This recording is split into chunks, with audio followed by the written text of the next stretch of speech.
arrow 3, that of Sunny, is actually different too. So I want to import this into my Photoshop for editing. So because this was actually shot on raw, so there's going to be more like an interface before the Photoshop software proper. So once I open this, once I go to open with, I open on Photoshop, it's going to take me to camera raw. So on that camera raw now, I have to do my adjustment. So what this camera raw helps you do is that it helps you do a few adjustments before you go into Photoshop proper. Some people stay in camera raw to do all there is with their color grading, popping of colors, and the rest of that before they go into Photoshop and do the retouching proper, where they have to remove blemishes and blend the skin and the rest of that. So for you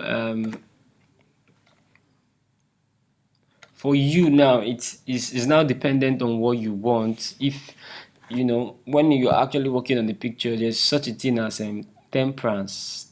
Temperance is another word for temperature. Now, colors in the Photoshop or in real life settings actually gives a particular expression or sends a particular message to individual, or what you're trying if you're trying to communicate something to someone. The slightest color you use could actually pass a message to that person. So let's say, for instance, for me this picture is actually okay, but if your picture happens to be overly exposed, you could use your exposure to strike that balance, add a little contrast. If the highlight is too much, a situation where you can differentiate the white of the cloth from that of the background, you can make a few adjustments. Likewise, your white shadows are usually dark areas that are situated around this very picture. So either which way you want the shadows to be more conspicuous, or you want it to be hidden, you can make an adjustment. So now the secret behind this is that this first category is synonymous with brightness and dimness, if there's any such word as that, of picture. So taking it to the right hand side, like this, is actually brightening your picture. Any of this, taking it to the left hand side, is actually darkening your picture in one way or the other. But however, like I said, shadow is synonymous with dark areas. Now you can see the effect you give with dark areas. Highlight is synonymous with them. When you take a picture, there are places where, for reason of you using external light, you're going to have something like a light is concentrated more on that particular area. So you could use your highlights to make those adjustments, right? So you just make adjustments, you try to know the particular complexion of the person, and make sure that while you're doing all this, it doesn't go off. So you make this is synonymous with brightness. When you come here, you could actually leave this. Vibrance is adding richness to your skin. So I don't know, you can notice something like uh, there's a feeling it gave to my skin. You actually popped a few things. So you try not to make this too much, so that you don't have obvious patches of red and the rest of that. So likewise too, there's also an option for popping of colors. You see, obvious colors we have here are things related to green. Like you can see the green, I'm making an adjustment on green, and if you can see, you will notice some changes. Yellow too, right? So you try to know the particular color that you want to be more conspicuous. So red, the person's skin contains some particles of red. So if I take red, it's going to affect the skin kind of. So it depends on what you want. You make your adjustments, right? Once you've made that, the things you want to pop, you now come to color grading. Color grading is where you have the feelings and you know how beautiful you want everything to be. Like you have shadows, you have highlight, and you have skin tone. So highlights are highlights are synonymous with brightness. Shadows are synonymous with areas that are not really bright or not obviously bright, but you won't say they are very very dark like that. You also have midtone. Midtone falls between highlight and shadows. So if you have obviously bright areas and areas that are dark, the spot that falls between the bright and dark areas now becomes your midtone. So let's make a few adjustments to beautify this picture. I believe you can see some changes. I want it to have a bit of a bit of cyan, and I want my shadows to have a bit of green. No, the green is too much. I want it to have a bit of I don't want it to have red. I want to take it off the red. I want it to have a bit of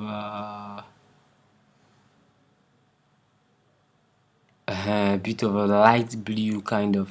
So if this is too much, I can take it this way to make it more obvious on the subjects, like because we are working with shadow now, to make it more obvious on those shadow like areas.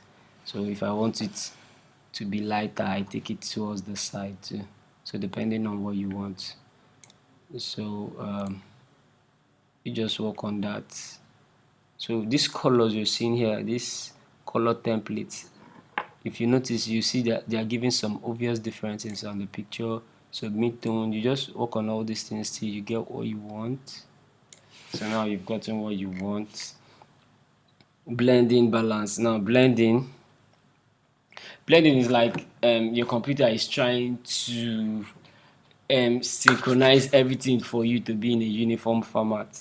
So when you bring in that blending, it tries to blend it, and you use your balance to strike a balance. You see, everything is now balanced now. Everything that was hidden is now balanced. But if you feel it's too much, you make a little adjustment and bring it down. So once you're done, you now there's also a thing such as calibration. This one is, it also works with your grading too.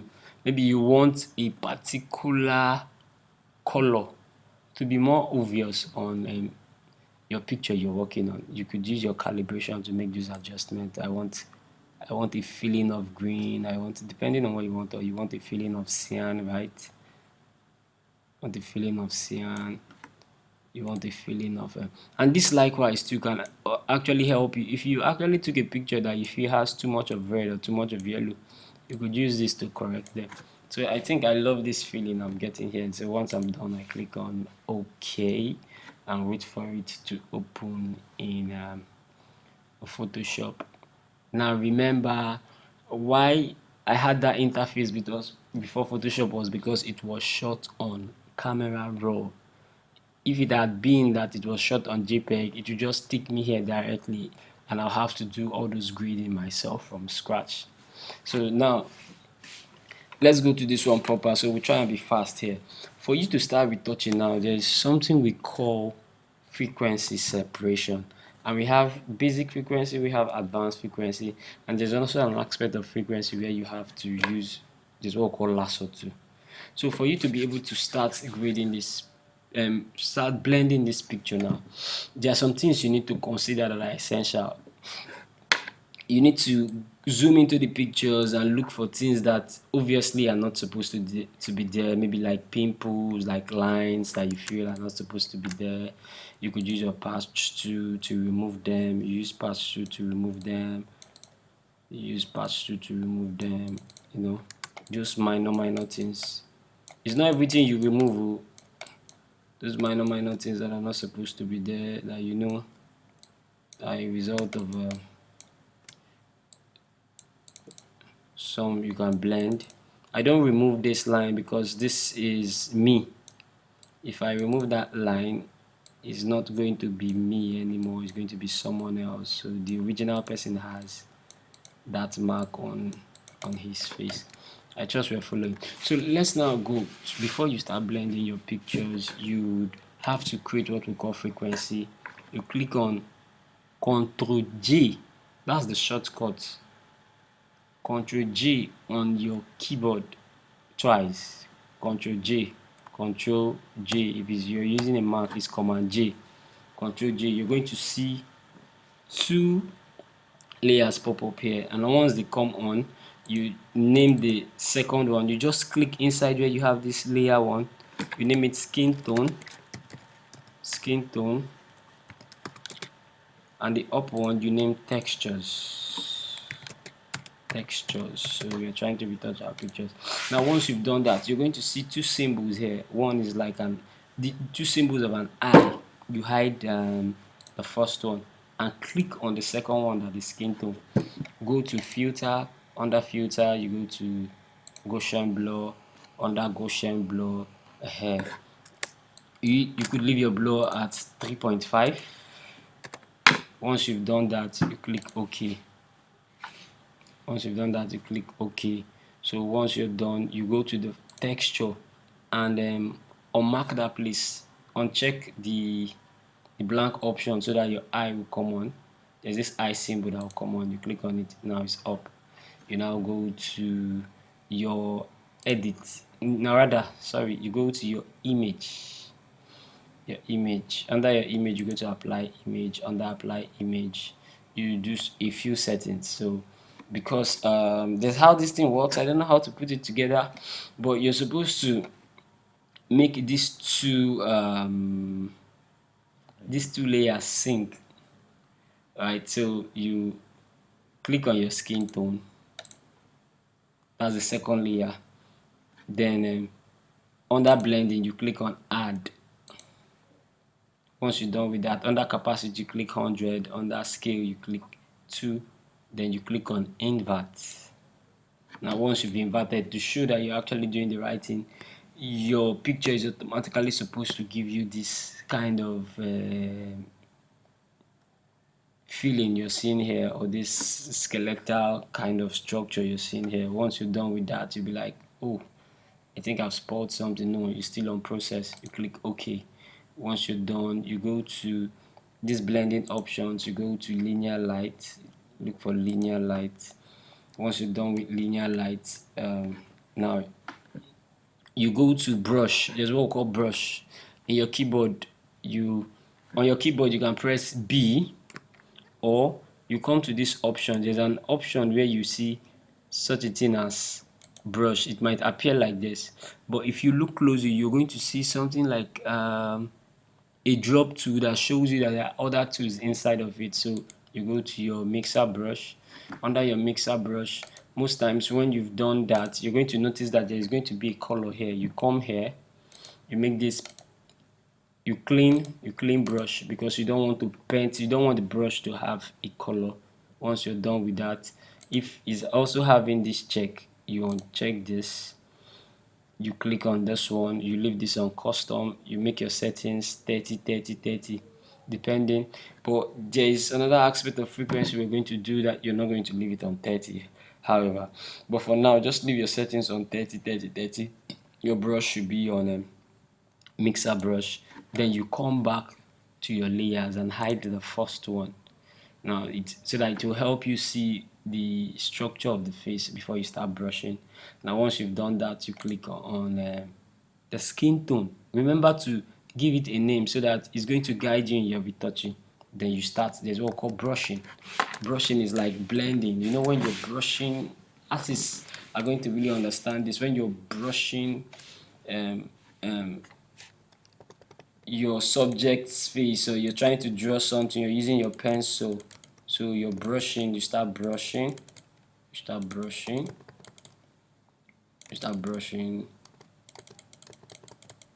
you brush. Now while brushing, you make your brush fit the particular area you're working on, and you don't drag this way, you brush this way, so that you're going to maintain the structure of the face. You don't take what is in the shadow, or what's in a particular skin that is not supposed to be there to another skin. So when you come to this area that is a bit brighter, once you finish brushing here, you just come here differently. I hope you're seeing what I'm doing.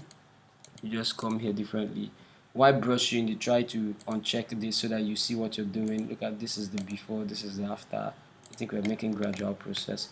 So I'll try to make this very fast.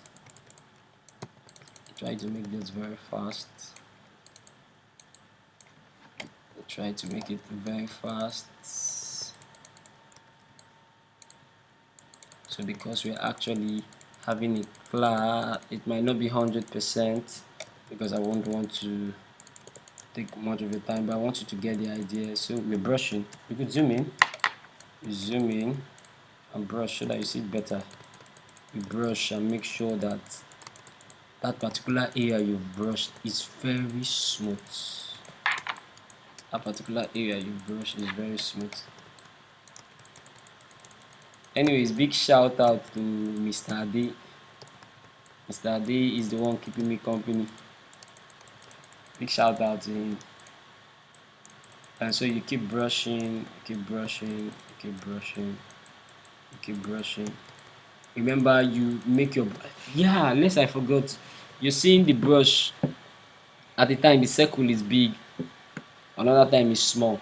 So if you want your circle to be big on your keyboard, you're going to see an option of bracket close. Bracket close makes it big, bracket open makes it small. So you make your brush fit the particular, you make your brush size fits the particular area you're brushing. While your brushing is like you're clicking on your keyboard and you're moving it around. You're not dragging, but you're just brushing. If you're an artist, you're going to understand. For many of us that did fine art in school, we're going to understand what we mean. Like you're using a crayon to, paint a face, right? Now try to maintain the structure of the face where you don't have to, you don't have to change the structure of the person's face. The person still needs to maintain that originality, right? So you see this area is smaller, kind of. So we'll come here, we'll make it smaller. Come to this side is small, we'll make our brush small. Bracket close, bigger, bracket open, small. So that's what I'm doing to make this areas small and big. So bracket small, bracket open rather small, bracket open small. So we just try and paint. Make sure you don't change the structure of the person's face. Make sure you don't change the structure of the person's face. So when you get to this area that is highlighted, just apply a mild effect to it. Don't drag. Some people want to drag and scatter the face. No, just touch it a little so that it still maintains that originality. Are we making progress? I think we're kind of. So let's continue brushing. You can zoom in with the shortcut for zooming in is Control plus. That's the shortcut for zooming in. Control plus. So Control minus is zooming out. Control minus is zooming out. Zooming out. So you do that. You keep brushing until you're sure that everything is looking smooth. Everything is looking smooth. Smooth. You keep brushing. Now when you come to the nose has a structure. You brush like this first. You brush like this down to here. You brush like this down to here. This white area, you brush it alone. Brush it alone and try to make sure you don't take the area, this white area, off to this side. So you get here, you brush here alone too.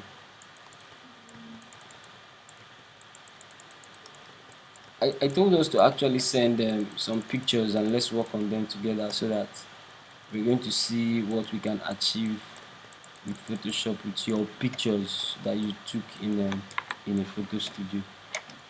So this is partly this is the original, this is what we are trying to achieve. So we're still brushing.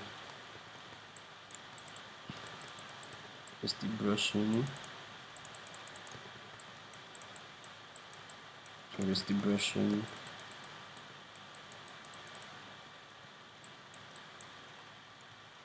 The brushing, the brushing, the brushing, the brushing, the brushing, the brushing, brush, brush. Try to feel. Remember, you still need to maintain the structure of the face, so you zoom in. Don't brush in such a way where this green will be coming inside here. Just brush, brush, brush, brush, keep brushing, keep brushing. Don't scatter the person's face. When you get to this area that is small, you make it small. When you get to this area that is small, you make it small. When you get to this area that is very bold, you make your brush big. Blend until you're sure that everything is looking very smooth. Now this is about this. I hope you can see this is the before, this is the after. This is the before, this is the after. So let's go to the hand. Let's go to the hand. Let's go to the hand. See, our brush is hiding the veins. But remember, when you're brushing, when you get to the hand area, you most times some people go as far as removing everything. But me, I don't remove everything so that it still maintains some level of originality. You get,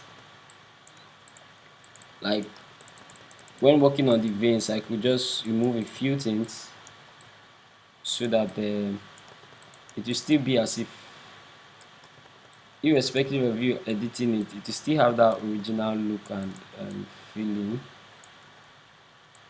So editing basically sometimes is about choice and preference, what the individual wants and what your client basically wants. There are some people that wants everything out, everything just blown out, while some people want that natural feel. Some people want that natural feel. So about this, so this is one aspect of our frequency separation that we are trying to use to achieve this. So this is the before, this is the before, this is the after, this is the before, this is the after, this is the before, this is the after. Like I told you, the retouching is not 100% because this is actually a class. So if you have any challenge while blending, just let me know and I'm going to put you through. So this area where we have our veins, because I said we're not going to remove everything, but we can remove some parts of it. We go to, there's what we call patch tool. Go to your patch tool. This is the symbol of a patch tool. You drag the area where you have the veins and sample it on a plain area. Now, like you can see, why it's not moving out is because my patch tool is still on my skin tone, it's not on my texture. Like I told you, textures are things that are related with veins, pimples, and the rest of that, lines. So we are now on our texture. Let's say we are now on our texture, and it's off. Texture is off. So just remember that, in case you forget this one, remember that anything that has to do with lines, pimples, you can find them in your texture. But however, most times, if you try in your texture and it does not go out, which is your first layer, you can go back to your skin tone and then do all of that. So we continue with our blending. We try to blend a few things here, blend few things here, blend few things here. So when blending, you still try to maintain the line of the highlight. My light fell here, while this side is my shadow. Don't drag it like this, right? Because my shadows are beneath my highlight, I still try to maintain that line. why this is. So I believe that today you've actually been able to learn few things. Like I said, I didn't do this 100%. There are some few adjustments I could do on the hand. This hand, I still need to blend it and color grade it in such a way it blends with the skin. But for today, we are basically on frequency, and frequency has to do with that smoothness you're talking about and the removing of blemishes. So I think for the course of our study today, we've been able to achieve something. Our next class, um, we're going to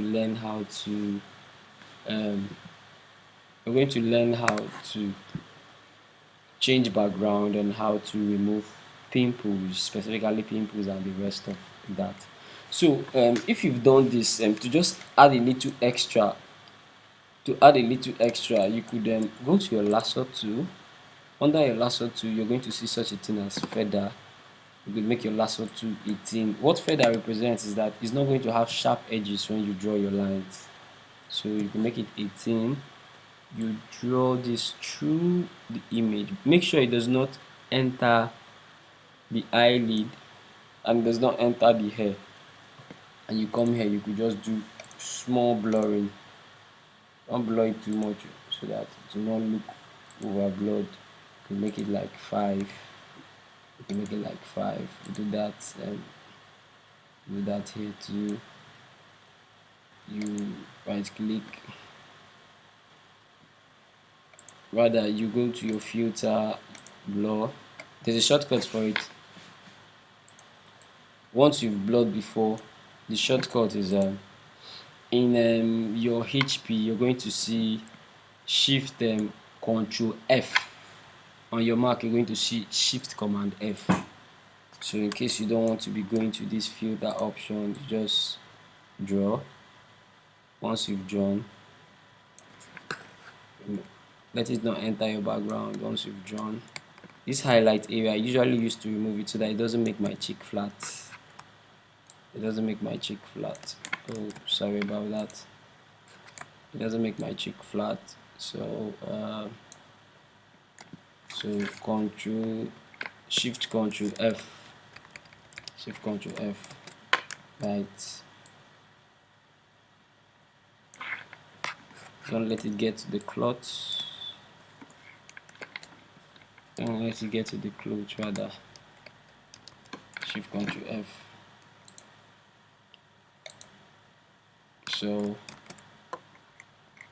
So I think with these few points we've been able to achieve something. Our subsequent class, we're going to look at how to change backgrounds, how to whiten our eyes and our teeth. So if there be any questions, just let me know. Thank you very much, guys. See you next class.